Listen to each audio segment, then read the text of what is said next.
Oh, hey there. Hi, everybody. What's going on? Howie Spangler here. This is I think it's episode number 155. You know, normally I check these things before I press record. I'm going to have to look right now. I'm pretty sure it's episode 155. It is... I was right. It's episode 155. Okay, cool. Man, I've been sleeping on these things, huh? I've been sleeping on the podcast, dude. It's been a minute. I think, yeah, the last one I did was published August 5th. Wow, 2 months ago. Actually, what month is it? Holy shit, 3 months ago. It's November now. Wow. I am a pathetic loser. Yeah, this is all right. I brought my I brought my pod shit on the road, on the tour. Didn't break it out once. I recorded a verse for a friend's song, and that's all I did. Never broke it out once. Super lame.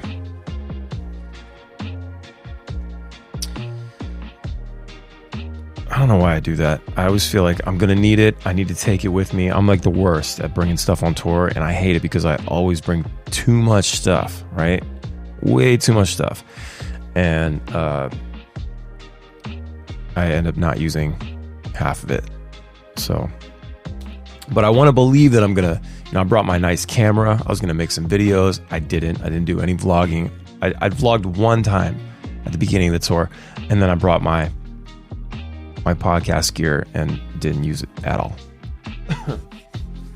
Super lame.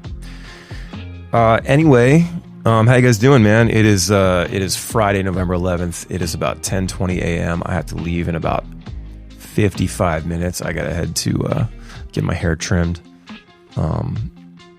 It's more that back of the neck hair, you know, the lower neck hair. I've been growing my hair out, so it's like I'm trying to grow a mop, you know, and but you still got to keep it clean, you know. So I got to just get that cleaned up. I don't know if that was gross to talk about or whatever, but I apologize. Man, so post-tour decompression is happening now. It is like a thing. It is definitely a thing. I don't know what it is. I guess I'm old now. Maybe that's what it is. I feel like I've never been this sleepy after a tour. You know, I was thinking about like the energy and the drive and the motivation I had 10 years ago, to do all these things that I'm doing, you know?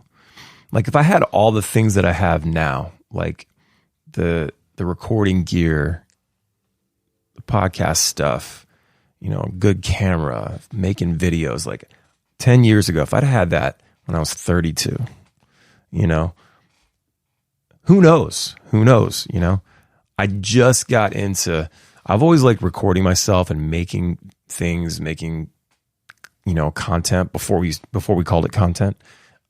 Always since I was a kid, I've always enjoyed making things, creating. But I didn't really get the gear, you know, until my early 30s. Up until that point, I was just, you know, I guess I used my phone for things to make videos and stuff, but I don't know. I just wish I would have started earlier, like learning how to mix and record myself and all that, and spent my money on cool things like good gear like this that would eventually make me money, rather than like, you know, McDonald's 3 times a day. You know, anybody feeling that right now? Let me know in the comments. Yeah, so anyway, here we are, you know, we are the sum of all our decisions and all our choices. We are the sum of all of that. And here I am. I'm happy where I am. There's definitely always more work to be done, but and I'm getting all over the place. But yeah, so like I was thinking about, I was like, man, if I had the energy that I had 10 years ago, if I had that now, I would get so much more done, you know? But like this entire week since the tour, Ballyhoo just went out with Hyrie and Surfer Girl, had a great tour. I think we were gone for 5 weeks, plus the 2 weeks before that. So I was on the road for 7 weeks because I was doing that little acoustic run with Fayuka, end of September. And had a birthday,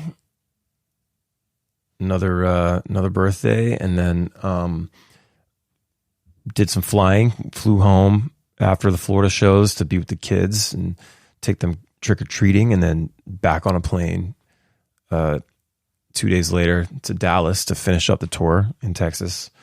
And everybody was like I wish tours were like 3 weeks. To me, like 3 weeks is like the sweet spot.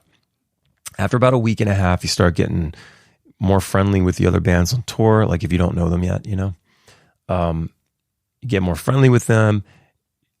You get into the groove, you know, and then it's like the shows are popping, like everybody's playing well. It's good, you know. It hits like 4 weeks.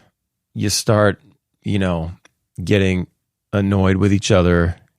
You know, those people start to get a little irritated, and the bus gets smaller and smaller week by week, you know. And then, you know, by week 5, like that last week of tour in Texas, like the shows were good, of course, but like you're just ready to go home, you know. And like I had gotten the a taste of it by coming home and being with the family for Halloween. Another bummer about being on tour all fucking October, which we did the same thing last year, is that you just like, I love Halloween. The band loves Halloween. My family loves Halloween. So it's like, it's a bummer to like miss all that. And you know, we do the best we can. Like on the bus, we have horror movies playing on the TV when the satellite works. Although my brother brought his Apple TV box, and then I picked up one of those T-Mobile internet gateways, the 5G, and dude, game changer. I'll go into that in a minute, but yeah. So like missing all that and like the Halloween vibes, you know, the spooky vibes. Like I love that, and it's hard to maintain and be in it, you know, when I'm constantly, you know, engaged in like doing shows and we're doing the VIPs, and then I'm writing set lists, and you know, there's just a lot, you know, it becomes Groundhog Day. And I don't know. I don't prefer to tour all October long. That's like, to me, that's one of my favorite months, maybe because my birthday's there too, but it's Halloween, man, you know? Anyway, so like everybody was just tired and over it by week 5, you know, so we were just ready to go home. And so here I am. I've been home all week, and I've just been so sleepy and just wanting to be not doing anything. Like I need to get back to this record, like making, you know, finishing the Ballyhoo record, like not finishing it, but doing more work. There's still a lot of work to be done. And, you know, again, 10 years ago, this record would be, you know, I'd have been, that first thing I did, I would have jumped right back down here and got to it. But like, it's just so many things happening. It's life happening. You know, and then we had this whole like 3-week sort of saga of delivering and installing new kitchen appliances. Like it's the first time I've ever bought anything like that. You know, I bought furniture before, of course, but like we're not redoing the kitchen. I would love to redo the kitchen, but like I got 4 new appliances: the fridge, the stove, the dishwasher, and the microwave. And hold on, I have coffee. Yeah. You guys know I'm drinking out of the Ninja Turtle mug. Yeah, so this whole saga with that, I've never had all brand new shit, you know, in the kitchen. So it was exciting. You know, it took a month to get here, right? And then, of course, things get delivered a few days before I get home for Halloween, trick or treat. And it's just a big mess. Like the dudes, like they were nice, apparently, because I wasn't here for it. She's dealing with it. The guys were nice, but like they rushed. They put a couple scuffs and some dings. And when you pay that kind of money for brand new stuff, you want it to look brand new, right? You want to enjoy it, be proud of it, you know? And they put some scuffs and some dings, and we don't like scuffs and dings, right? So, and then they couldn't install the dishwasher because the shutoff valve under the sink that goes to the dishwasher was going bad. It was very old. Like all the valves under there were old. So, they couldn't install the dishwasher. So I had to call a plumber. I was going to do it myself, right? And I have done it before, but, and, you know, I shut off the main, good to go, right?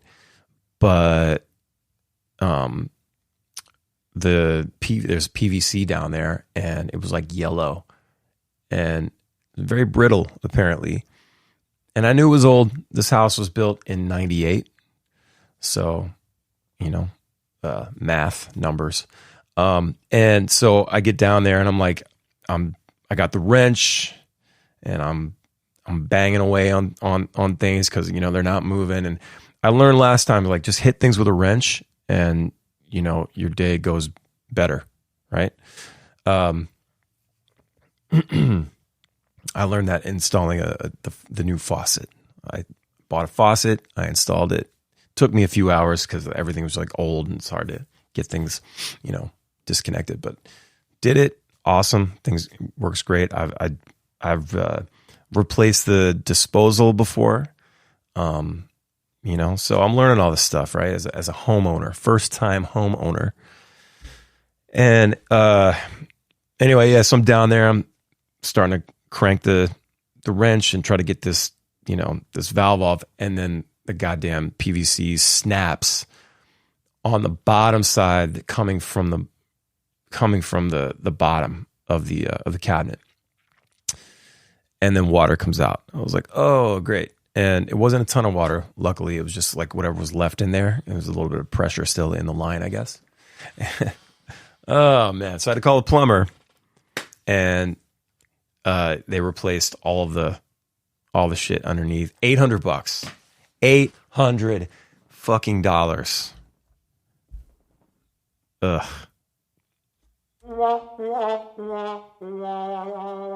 Yeah, it wasn't fun. It was he told me that. I was like, he was really nice, but there was like an emergency fee because I needed somebody there. I was like, can you please get somebody here like within the hour, you know? He was nice. He did a good job, but you know, I was all stoked to do it myself, and I could have done it myself. It's just that, you know, I don't know how he got all the stuff off. He had special tools for that or whatever, but anyway, okay. So that was a nightmare. And then the next day, another dude comes to install the dishwasher, right? Now, the same day that they delivered all these things, October 28th, they couldn't install the microwave. It's an over-the-range microwave. Never had one of those before. We've always had the little guy sitting in the corner on the counter there. It was like $30 12 years ago when we got our first apartment. And so they couldn't install the microwave either because there was no outlet and there was no hole in the bottom of the cabinet, you know, where it sits under. And I'm dumb because I should have known that. I just didn't think about it. So they couldn't install that. So they put in the stove and or is it an oven? Is it an oven or a stove? It's probably, I guess you just call it an oven, right? They put in the oven, they put in the fridge, dings and scuffs and dings, right? And then I've got my dishwasher and my microwave sitting there in boxes in the floor, in the dining room. So I did the plumbing. The dude came and installed the dishwasher, and then the guys come. I had another guy come and put in an outlet. It was crazy. He had the whole breaker pulled out down in the basement. Like, had to set up a dedicated circuit for that. Like, it was wild. It was actually really fun to watch. I like watching that kind of stuff. It's fun watching things go together, and I don't know, like How It's Made. Remember that show, How It's Made? But like, yeah. So we did all that. He put in an outlet. He drilled the hole, and we're good to go. And then the next day, the dudes show up. No, it was a few days later. The dudes show up. Of course, I'm gone again. And this time, when they came to replace, because I called and complained. I was nice about it, and the guy was really nice. I'm never like a dick to people on the phone.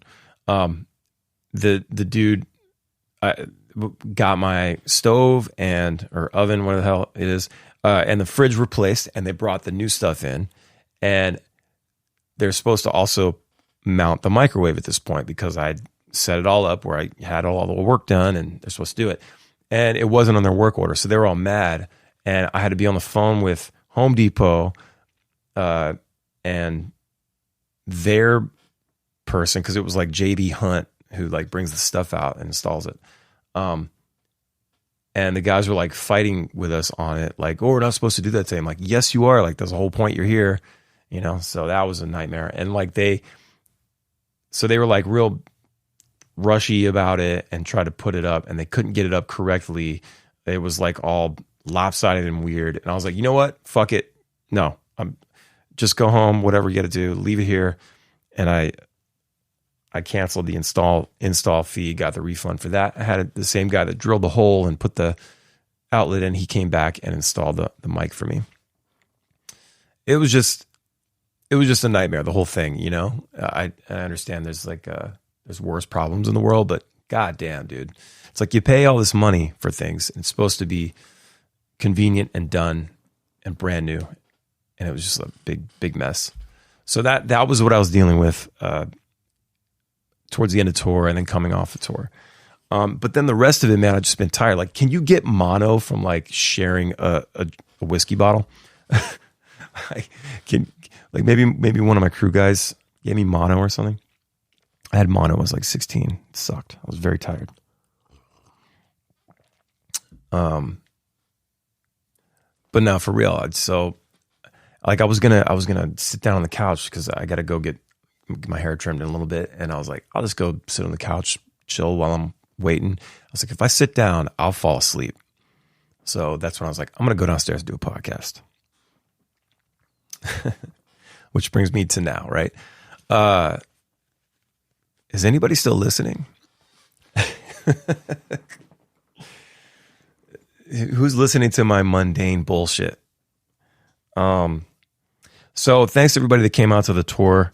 We had a great run. It was great to get to know the Surfer Girl camp some more.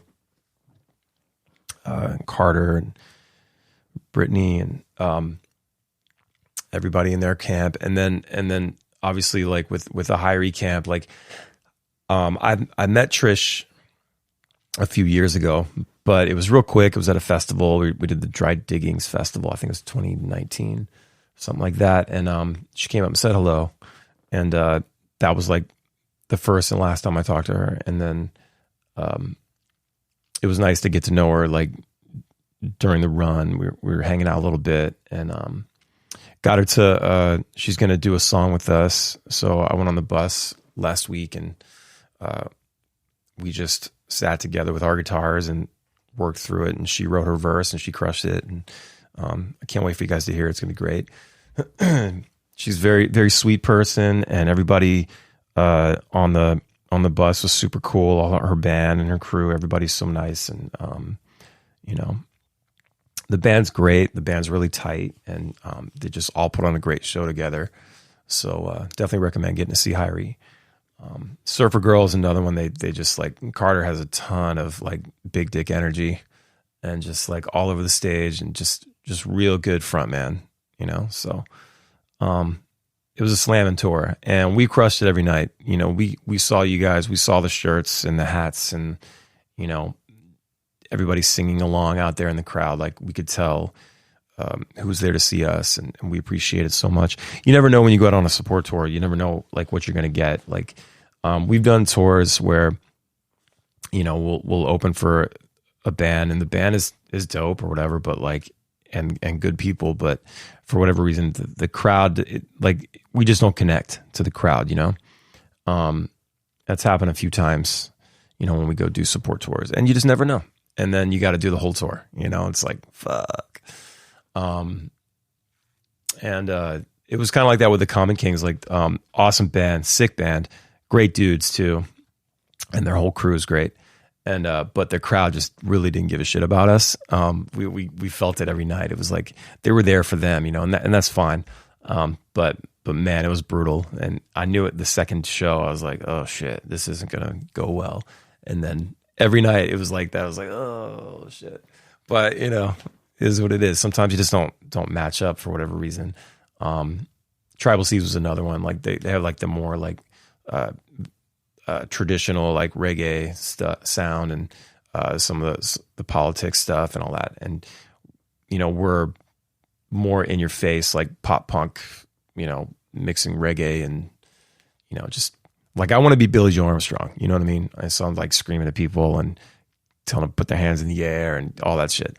Trying to make it a party, you know, and then, like I know looking out like everybody's like high as fuck and they're just like trying to like chill and just vibe, and we're like, what's up?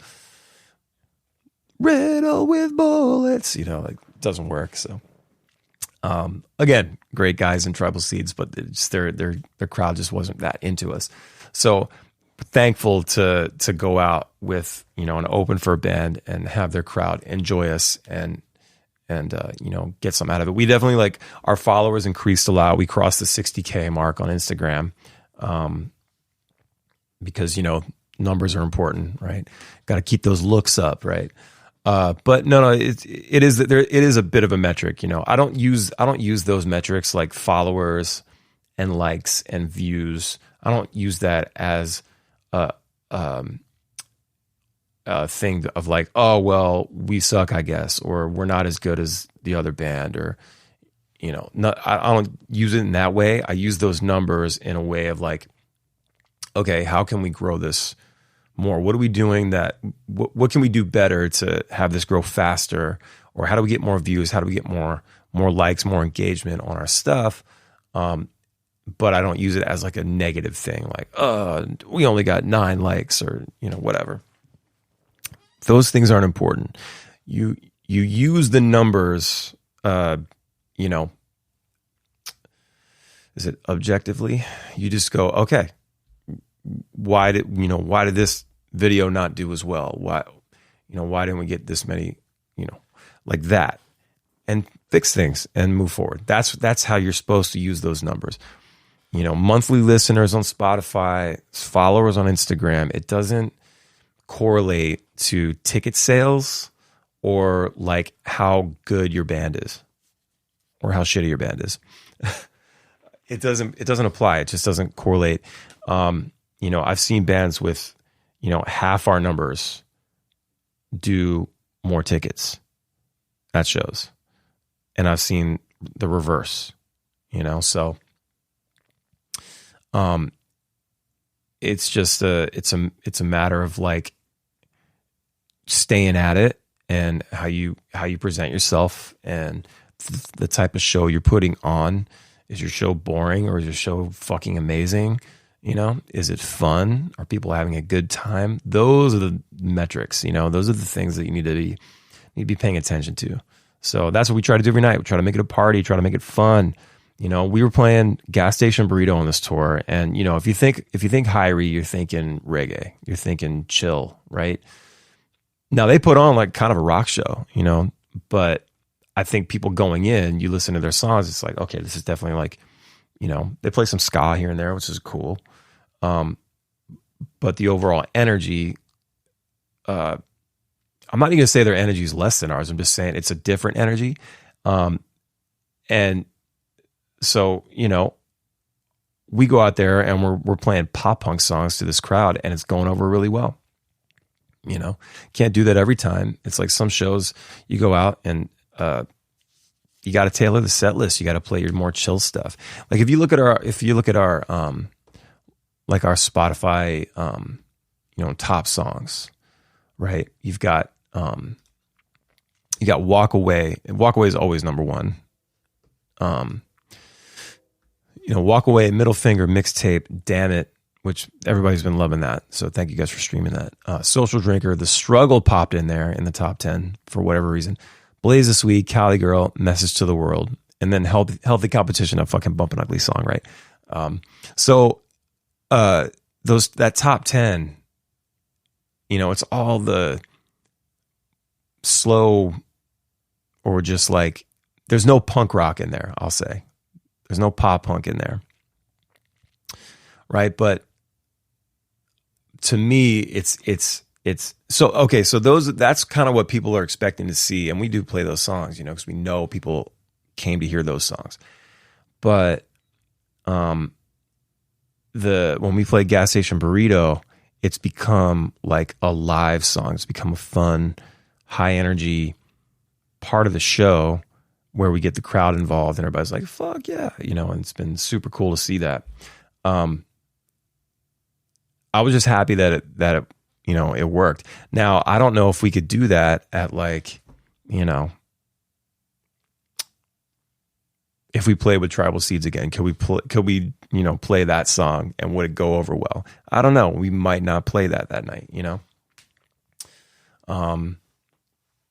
It's interesting. And it really just comes with experience and just, having all those shows under our belt to try things, when we play festivals, it depends on what the festival is, but, we did 3 reggae rise-ups this past year, and I'm pretty sure we played Burrito at all of them, and it went over super well, I think music is about vibe these days. It's not so much about genre.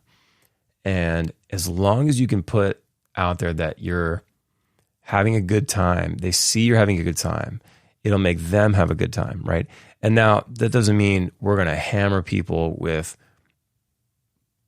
punk tunes the whole set, because they do want to groove and they do want to sing along, it's like, and our pop punk songs aren't as well known as the more like Walk Away type, Mixtape type of song, so we want to make sure people are going to sing. When I go to a show, I want to be able to sing along, and it's like, I don't want to be the guy in the crowd, like staring at the band and just like taking it in, and taking it in is fine. But I also want to I want to sing along. I want to be part of it, so I want to provide that for people. It's going to make a better show for everybody, I think. So yeah, I'm just happy that song went over well. We get requests for Riddle with Bullets a lot, and we'll do it at our headliner shows. We'll go deeper into the catalog for our headliner stuff. Whenever we do support or festivals, we tend to play the top 10, top 20 songs, just because we want people to sing along. And maybe it's incentive to go, well, hey, we're going to play these today and you're going to sing along. And then when we come back through on the headliner, we'll play more of the other stuff that you might have wanted to hear or whatever. I don't know. There's a reason why those songs are top 10, so we play them. And it usually goes over well. Yeah, so the tour was great. It was awesome. Thank you to everybody that came out. Thanks everybody for tuning into my live stream a couple days ago. That was the first one back in 2 months and went well. My voice was, I think, post-tour, just my voice was kind of shitty. So I stopped singing a little bit early, but it was cool to just kind of vibe and just chat with you guys. Hit up my YouTube channel if you haven't checked it out yet, but subscribe and smash the like button and ring the bell, and you'll know when I go live and upload a video. But every Wednesday night I do a live stream. Let's hang out. Every Wednesday night when I'm home, I'll say. On the tour, it's not easy to get a live stream done, but yeah. So had a lot of fun again. So thank you guys for tuning in for that. Working on a lot of things. Trying to get this Ballyhoo record finished, and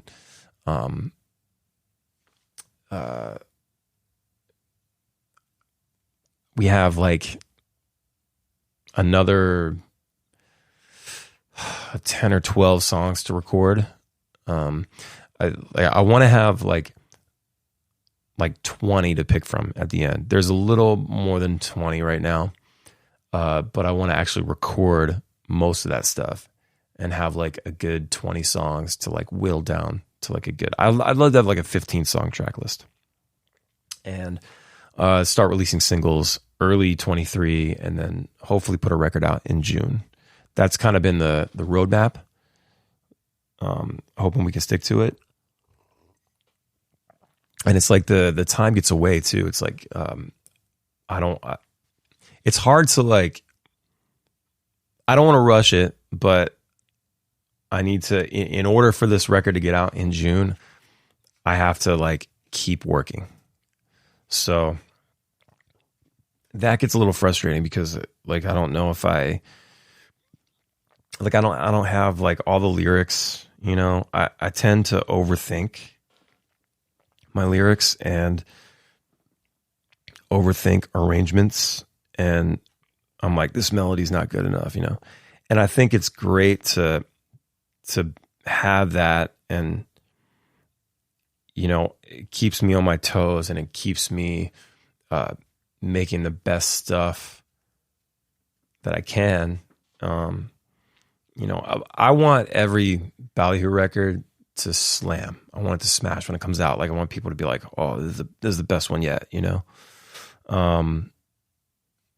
and I want the track list to have those songs, like the ones that you guys are singing now, the types of songs that we have to play every night, and everybody knows every word, and everybody's screaming the lyrics back to us. Like, I need to have that, and anything less than that is like, I don't want to put it out, So we've got like I said, around 20 songs, and I think most of them, there's some really good ones in there. There's definitely some really good ones in there. And the others that are like cool, I can't tell yet because I haven't written lyrics or really dug into the melodies yet. And there's certain arrangements on some songs that like I just don't feel are quite there yet. So I need to sit with those. It's just a lot, it's a lot to work through. And it's like, I won't let anybody else edit the stuff. Like, I have to do everything. I have to. Part of it's a control thing. And I recognize that. But also it's like, I don't want to like, I'll get it done quicker if I do it myself rather than try to explain it to somebody like another engineer, and our effects, the things I like, the dub effects, and it's the way that I want it to sound. Like, I guess like I'll just get it done quicker, So I end up doing most of the work, as far as like the recording and the engineering and the mixing and editing and stuff. It's a lot. And then it's like, I have to do things on the side too, like, with the producing other bands and playing acoustic shows and solo stuff, things like that. I got to pay off this wedding somehow. Right. So it's just a lot to do all the time. Plus, family, I definitely recommend, I think you could start this at any age. I don't think age is a big issue. It's just the things that come with typical age, like life, whether it's marriage, kids, you know, owning a home, you know, paying bills, paying rent, like those things start to happen in your 20s and 30s. And definitely recommend, like, if you're 19 and you're thinking about starting a band and it's like something you could see yourself doing, like, fucking do it, you know, or like just anything, really, anything like creative. Like if you want to start a podcast or start a YouTube channel, like, and be able to devote all your time, because really it comes down to time, right? It comes down to, like, you know, how you manage your time and the amount of time you have to allot to something. And it gets less and less the older you get because of the traditional life things that happen. So, you know, and those aren't bad things. Like getting married doesn't have to, you know, you don't have to quit your band or quit making YouTube videos because you're getting married, you know? You just have to create time for everything. And I highly recommend writing things down in a planner or a journal, just to keep your head straight, and it helps to make sense of things. You know, when you have when you got a pretzel in your head and you're just cluttered, you can really declutter and get in there and, you know, organize by writing things down. And it's, you know, so my life, I'm 42, just turned 42. Fuck. And I, you know, just looking back and seeing the body of work, seeing, like, you know, all the streams that we get, we're lucky to get what we get. I think, you know, that said, I think the songs are good. I think that the music is quality, and there's a reason why the shit gets all the plays that it gets. I'm not going to sit here and be like, oh man, I don't know. It's, you know, like, I get it, man. Like, I feel like I know that I work hard. The band works hard. We put our best foot forward every time. So I'm not going to deny that, you know? And I see the fruits of our labor, you know, I see it every day when I check the Spotify, or, you know, when we get a nice royalty check, you know, when the publishing money comes in every 3 months, it's like, cool, man, people are listening. Like this has been worth it, you know, all the time. I've been in this band 27 years, you know, and just all the growth and just constantly.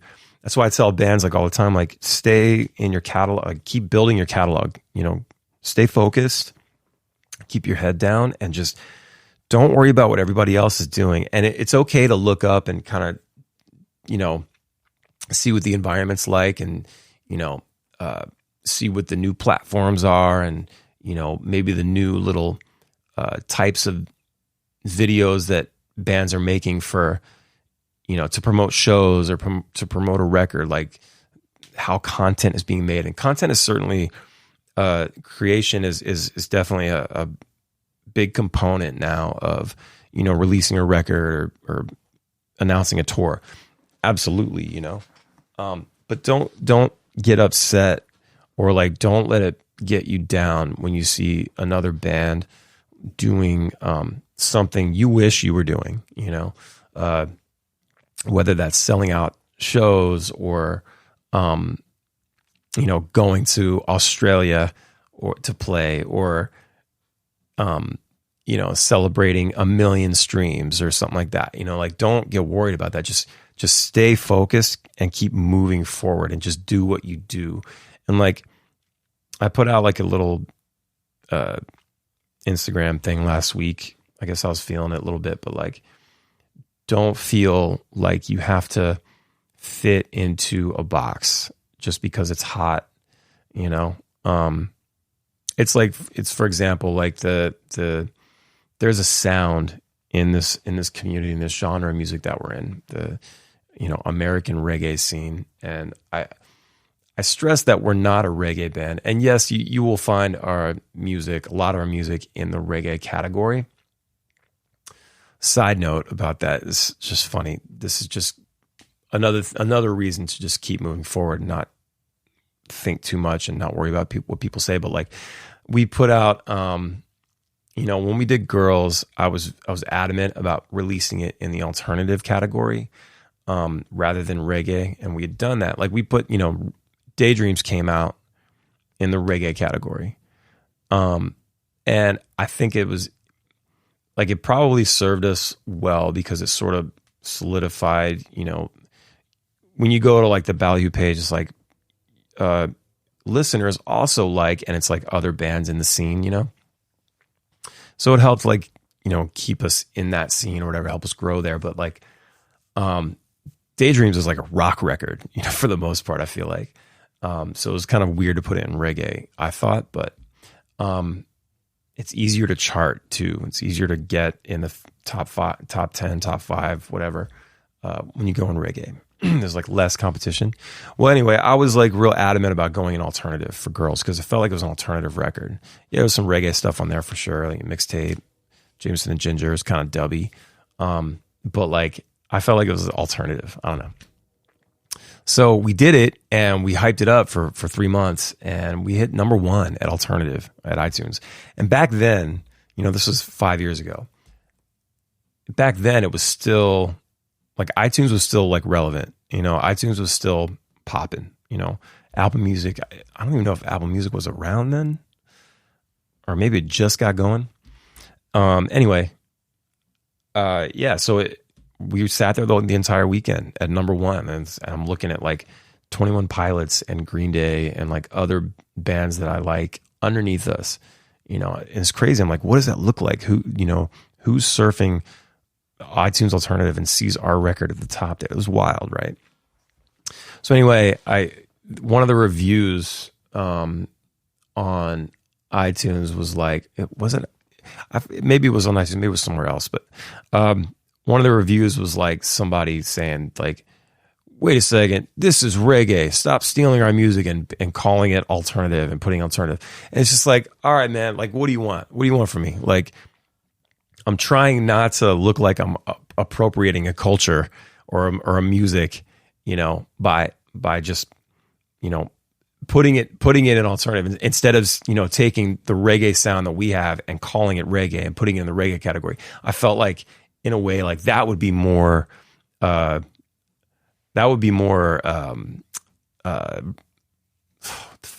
that would be worse, like that, like, or insulting or something by calling us reggae, right? So I was like, this is going to go in alternative, but it's like we put in alternative and then we bitch because it's not in the reggae category. Some guy. It's just like another reason to not pay attention to, the people on the outside. Just if you try to please everybody, you're going to please no one, right? So just do what you do. Stay focused. Do what you do. Someone is going to enjoy it. There's 8 billion or approaching 8 billion people out there. Like there's enough fan base for everybody. You just have to reach them, and the way to reach them is by staying consistent and, keep doing what you're doing, keep making noise, keep generating, keep making waves and bringing people to you, and it doesn't have to be, you don't have to sound like a Stick figure. It's like Stick owns this sound, I feel like, and there's a lot of bands that are doing that sound, and it's like, and I love the sound. I think it's great. Stick is awesome, and I think he's like mastered it, and the grooves and the tones, everything's rad. But like, there's a lot of bands that are coming out that sound like that now, and it's the same thing. When Green Day came out, how many pop punk bands came out? When it like 10 years later, you got, not even 10 years later, you got Sum 41 and Blink and My Chemical Romance and fucking insert pop punk band. It's the same thing, I just feel like, for us, that's not our sound. Like, we don't sound like that. And if we were to try to sound like that, like, I feel like people would kind of look at it, be like, I mean, look, I'm not saying that like I won't make a song that sounds like that because I love the sound, but like overall, it's like we're always been a rock band first.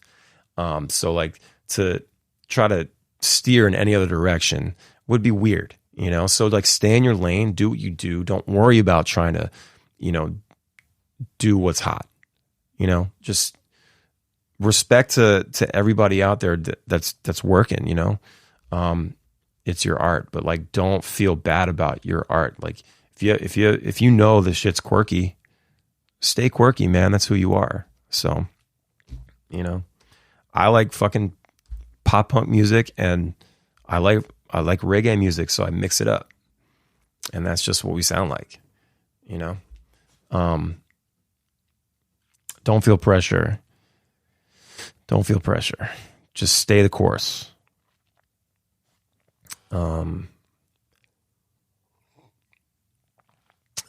Gotta wrap this up in a few.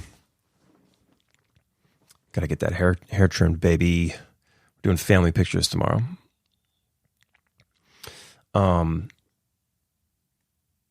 Yeah, so, you know, I'm home. We got one more show.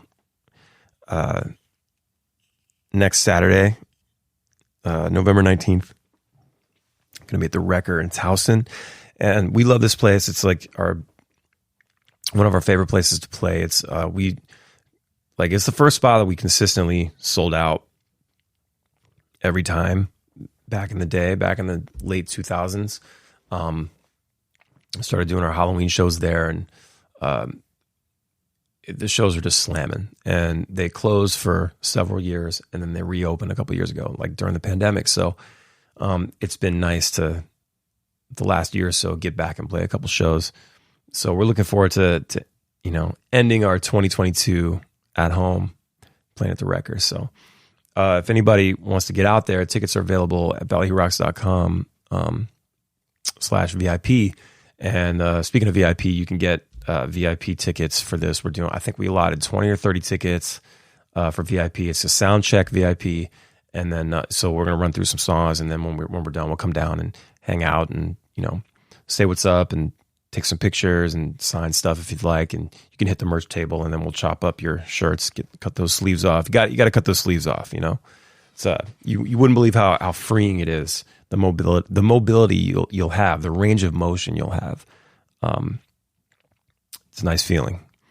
But anyway, yeah, really looking forward to that. The Harbor Boys, Adam Almany, both bands that I've worked with in the past are going to be opening the show. So it's going to be a nice like local band showcase.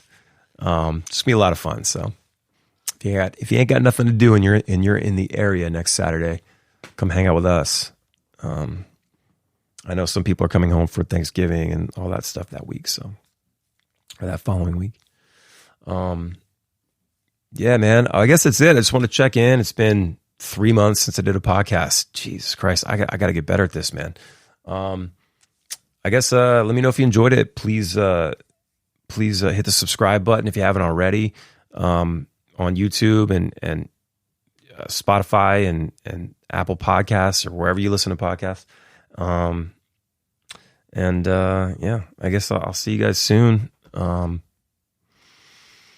Let me know what I should be talking about. Let me know what I should be talking about on the pod here. I'm out of ideas. So, all right. Have a great weekend. Peace.